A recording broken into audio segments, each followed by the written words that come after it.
data.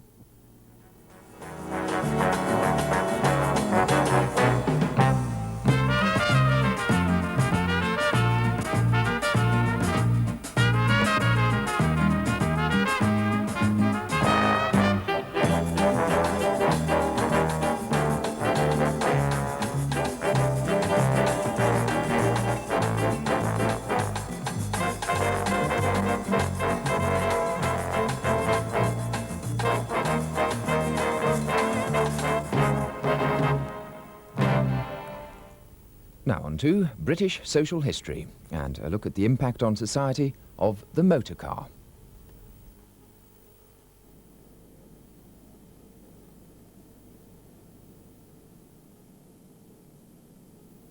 All over the world, there are people who love their cars. Got a feeling I just can't hide it. Ooh, it's not hard to define it. You make me feel so very proud. I love the way you stand out from the crowd. 'Cause Only the best will do.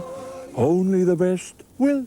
And I tell you, that's the best Auricarea auricana in the whole street. Imported from South America to be grown, but only in the most upmarket of suburban gardens. And every Saturday, well, out would come Father Victorian and polish up the leaves to remove all the grime and dirt so that the tree would grow better. Why bother, you may say? Well, at £10 just for a small seedling, and £10 was an enormous amount of money in those days, they were the real status symbol of the streets. You see, there weren't any cars in those days. In fact, no roar of traffic. The only thing you heard coming down these roads were the grinding of wagon wheels and the clip-clop of a horsey hooves.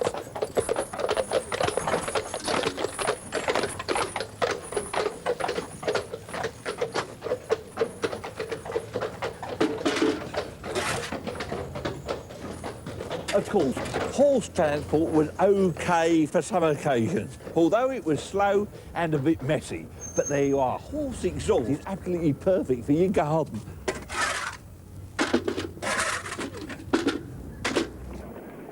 And there was no shortage of horse exhaust 100 years ago. Busy cities were jammed full of horses, and there were more and more every year. In fact, someone worked out in the middle of the 19th century that if horse-drawn traffic carried on increasing as fast as it was doing, then by the middle of the 20th century, Piccadilly Circus would be 6 feet deep in horse dung. But of course, something else plopped up instead. The motor car. The first motor cars were toys for the very rich. When the average wage was only £1 a week, early motor cars cost £1,000 or even £2,000. The chauffeur was an engineer, and it took 4 hours to prepare a car for a drive. If you were daring and you could do your own engineering, a motorbike was even more fun. For picnics and racing parties, the motor car was just the thing, and it was creating new jobs. In bicycle workshops and sewing machine factories, craftsmen hand-built cars for the very wealthy. But cars didn't really become important in Britain until 1914.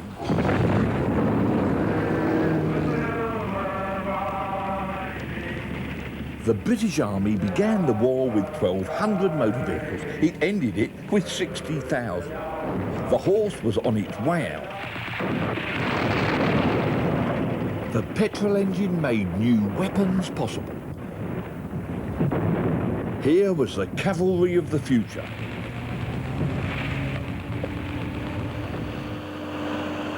By the time the troops came home in 1918, the horse looked positively old-fashioned. That was the past. Here comes the future.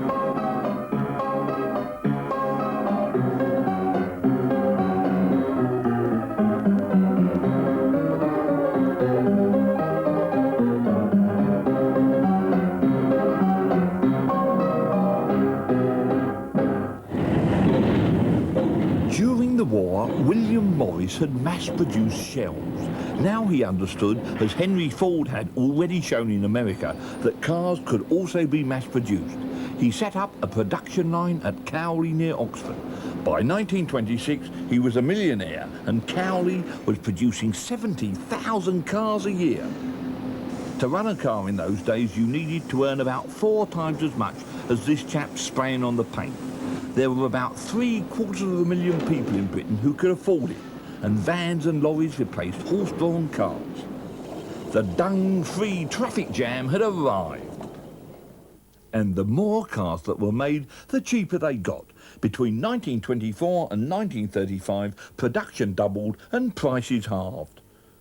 The cheapest of the lot was the Morris 8 of 1931, which, despite the advert, didn't do 100 miles an hour, couldn't run 100 miles on a gallon of petrol, but cost not very much more than £100. 250,000 people visited the Earl's Court Motor Show in 1928. Most people couldn't afford a car in the Depression years that followed, but there were enough who could to make the car industry prosper. Morris's rival, Herbert Austin, built a factory near Birmingham. It covered 20 acres and employed 20,000 people. By 1930, there were 1 million motor vehicles in Britain. The appearance of the streets had completely changed, and so had the sound and the smell.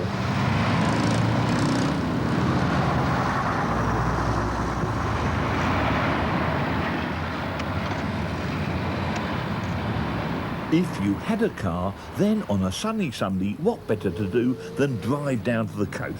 The traffic jam stretched for miles. The answer everyone knew. Build new roads. The old roads had gone through towns, the new ones would go round them.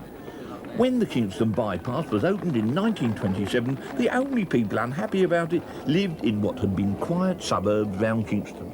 The bypass came through their suburbs and they didn't like it a bit. They protested, but very few people took any notice. What mattered was to set the driver free.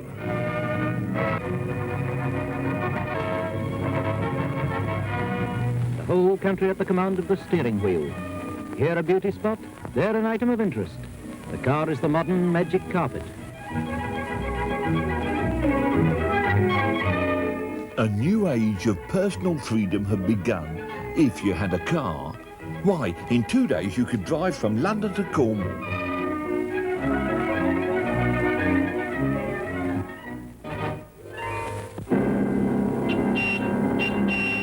The car was a blessing to humanity, and Ford celebrated their gift to mankind by bursting into song with full orchestral backing.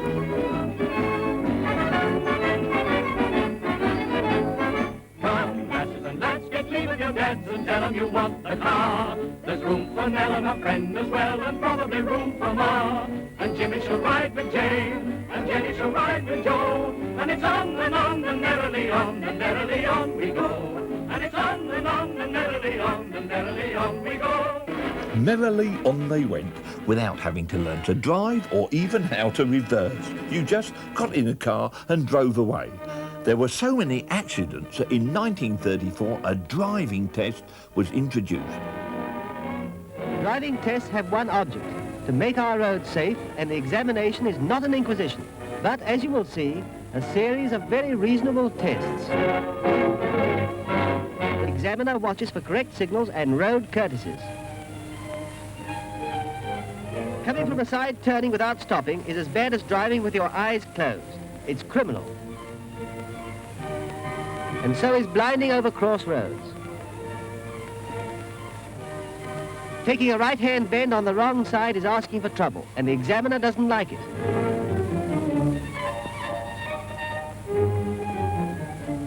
Now, reversing in a road, using forward and reverse gear. When the examiner says the road, he means the road, not the pavement.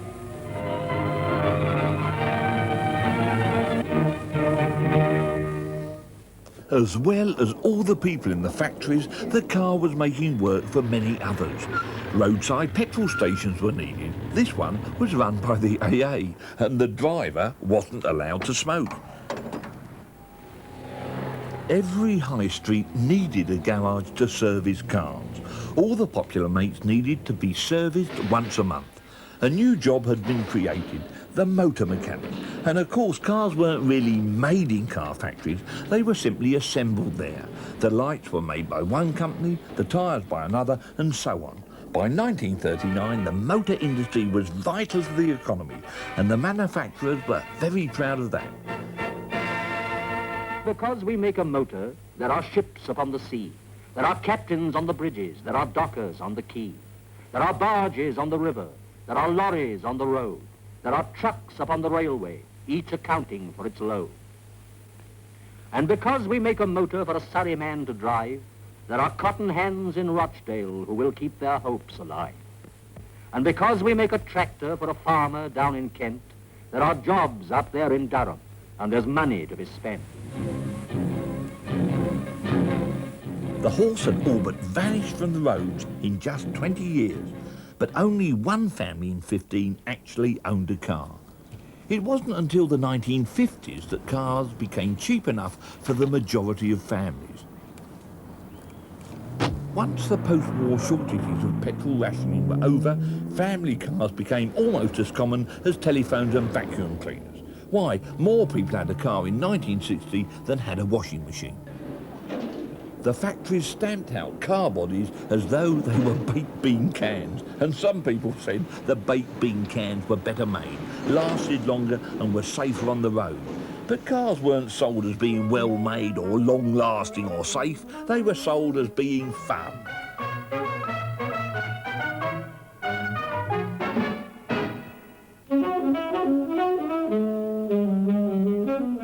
The object became to get more and more space into a smaller and cheaper box on wheels, to get every family off the pavement and into a car. And we're off.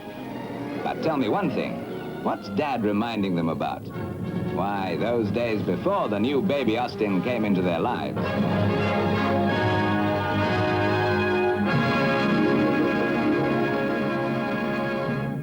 Originally, a car had to be preceded by a man with a red flag because it was dangerous. The first motor car accident happened because the pedestrian didn't expect two cars on the same road. Stand clear! But even the accidents were soon treated as fun.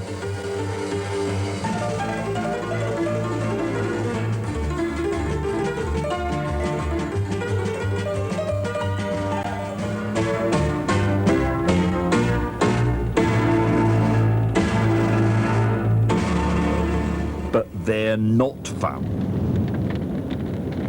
Every year since 1958, there have been 1/3 casualties on Britain's roads.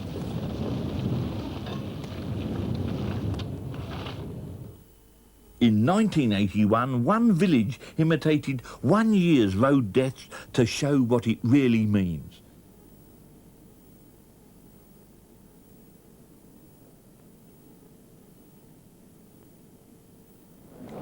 In America, concern over safety became a public issue. People started demanding new laws to make safer cars. Ralph Nader led the campaign and wrote a book saying that cars were built to be unsafe at any speed. In Britain, there was more worry about unsafe drivers than unsafe cars. The biggest cause of accidents was thought to be drunkenness. Enter, in 1967, the breathalyzer. I'm going to ask you, sir, if you give me a breath test.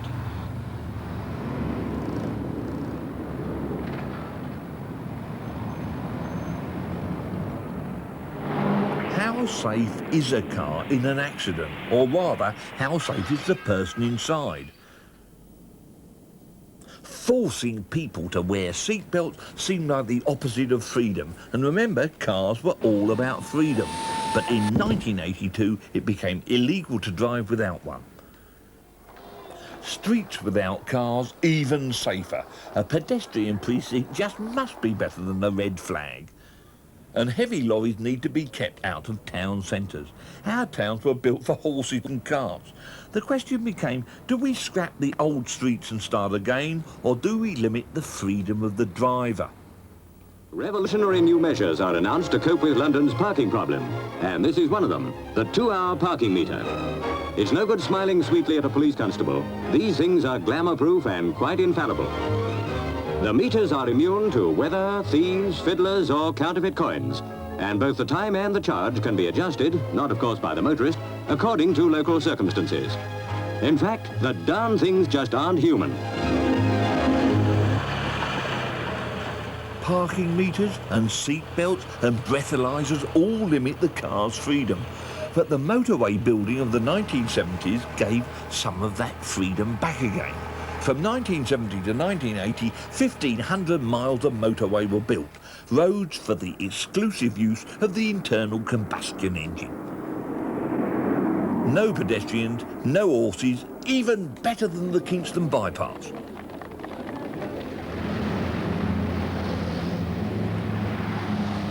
But someone always lives on the motorway route. Get us out of this hell. Rehouse us now. No one wants the traffic outside their window. It's not just the noise and vibration, though that's bad enough. There's also the exhaust. A joke, but lead from the exhaust is damaging to the development of children in urban areas. The lead is in the petrol, and cars use so much petrol, we're going to run out of the stuff. So, from being the great liberator, all of a sudden the motor car became a gigantic monster. And many people began to think that it was such a social disaster that the only thing to do was scrap it.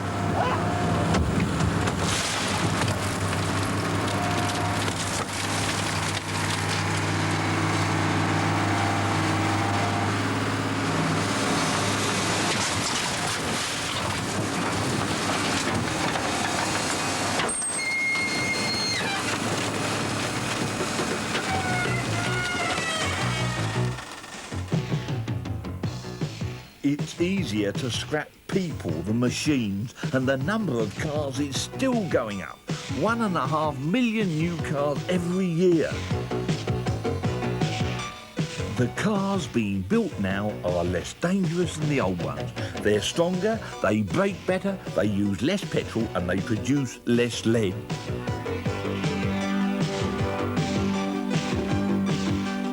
Most of the work is done by robots, and half our new cars now come from abroad, so the motor industry isn't the great employer that it was. But without cars, we'd be merely stuck.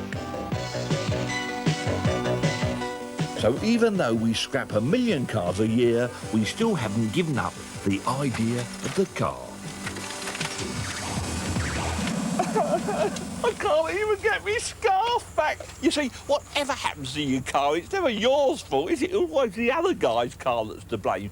We're all absolutely hooked on the idea of our own personal motor vehicle. Why, I couldn't imagine what it would be like not to have one all gassed up and ready for me to zoom off anywhere. I couldn't live out in the country where I do, and I certainly couldn't do the job I do. So no way are we ever going to scrap cars, but we might, you know, recycle the ideas a bit.